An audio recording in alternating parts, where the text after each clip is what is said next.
انت هو احسن مرمى في العالم بالنسبه لنا. شكرا على الفرحه اللي عشنا معكم. شكرا اختي بشرى، الله يحفظك.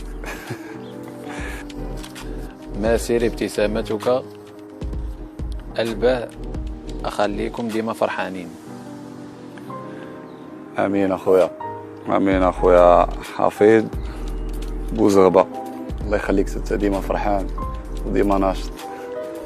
اذا نصيري يسدي لك الجزاء امام بونو، هل يسجل؟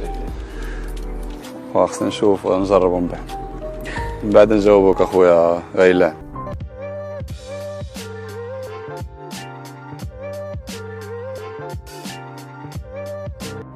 ماذا كان شعورك بعد التصدي لثلاث ضربات جزاء وأنت تعلم أنها أدخلت فرحة لك لن تنسى على قلوب كل المغاربة؟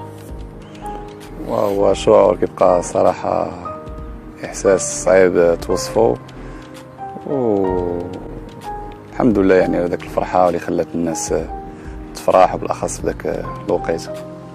السؤال الثاني من خويا أحمد.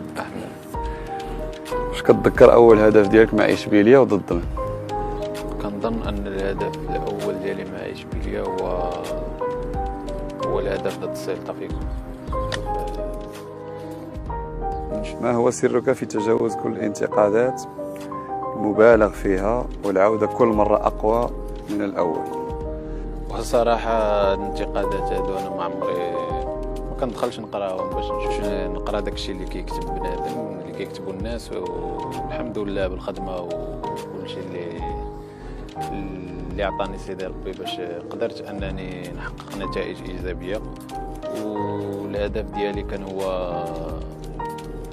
هو التحديات، لانني من بديت كوب دي موند وانا غادي في التحديات، والحمد لله كل تحدي كيكون قبلتي كنحققه ان شاء الله خير. كتفضل دي كاس العالم مع المغرب ولا الشامبيونز ليغ مع اشبيليه؟ وبالنسبه لي انايا كنفضلهم بجوج بيهم، نفضل ندي كاس العالم مع المغرب ونفضل ندي كاس اوروبا مع اشبيليه. بجوج تاعنا بجوج صعب، واخا كاس العالم زايد نغزى شويه، ولكن حتى الشامبيونز ليغ شي حاجه بزاف.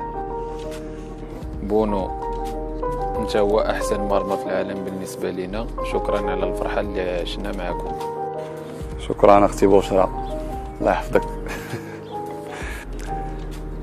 سؤال من ايطاويل بشرى. يوسف، احسن هدف سجلتيه في الكارير ديالك؟ احسن هدف في الكارير ديالي هو لحد الان الهدف ضد البرتغال. سؤال من ياسين NM7. يوسف، هل تؤمن بالعودة للدوري أبطال أوروبا مع إشبيلية ولتصبح الهداف التاريخي لها في هذه المنافسة؟ إن شاء الله، علاش لا. كنتمنى أن يدوز بعد هذا العام على خير وبخير، وعلاش لا نكون الهداف التاريخي للفريق إشبيلية إن شاء الله. بونو، هل تحلم بالفوز بألقاب فردية وجماعية أخرى مع إشبيلية؟ إن شاء الله. واحد كيدير العمل ديالو، كيحاول يقلب على التحسن ديما، واللي فيها الخير تكون شي اللي كاين إن شاء الله. من الأفضل، يوسف النصيري أو ياسين بونو؟ الأفضل هو أنت خويا سعيد. أفضل والله خويا يوسف. نشوف السؤال من عبد الكريم حواز. خويا يوسف، سر النجاح ديالك في كأس العالم؟ سر النجاح ديالي في كأس العالم هو نخلي جميع المغاربة فرحانين، والحمد لله هذا الشيء اللي حققناه وخلينا جميع المغاربة فرحانين. والحمد لله كان عندنا كل ماتش كنا كنشوفوا انه تحدي بالنسبه لنا وخاصنا نربحوه. الحمد لله ربي ما خيبناش وحققنا داكشي اللي كنا كنتسناو.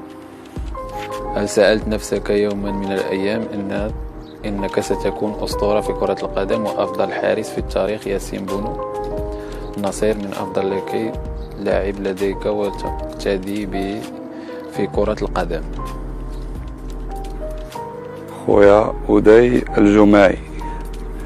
وخويا الصراحة ما كناش كنتخيلوا يعني تكون عندنا واحد البصمة ويعرفونا الناس يعني على الصعيد العالمي، ولكن هادشي كيبين بان كلشي قريب يعني بالخدمه، وحتى حاجه ما بعيده عن الله. عايزكم تقولوا اسمي. فيصل إبراهيم. سي فيصل إبراهيم، تحياتي لك.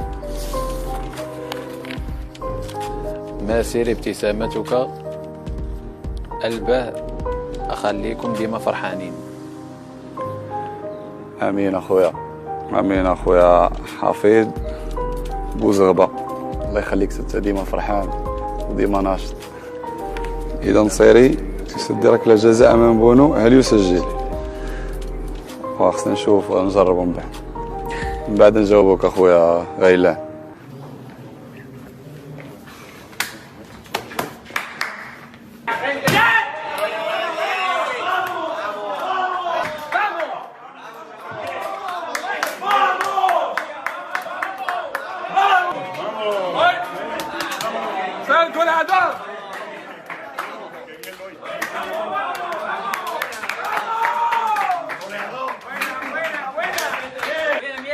Seguimos, Mañana libre,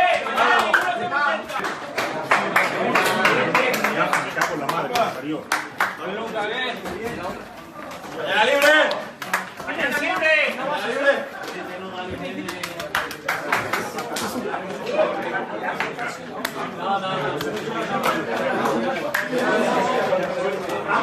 Vamos. Al equipo vamos, arriba, vamos,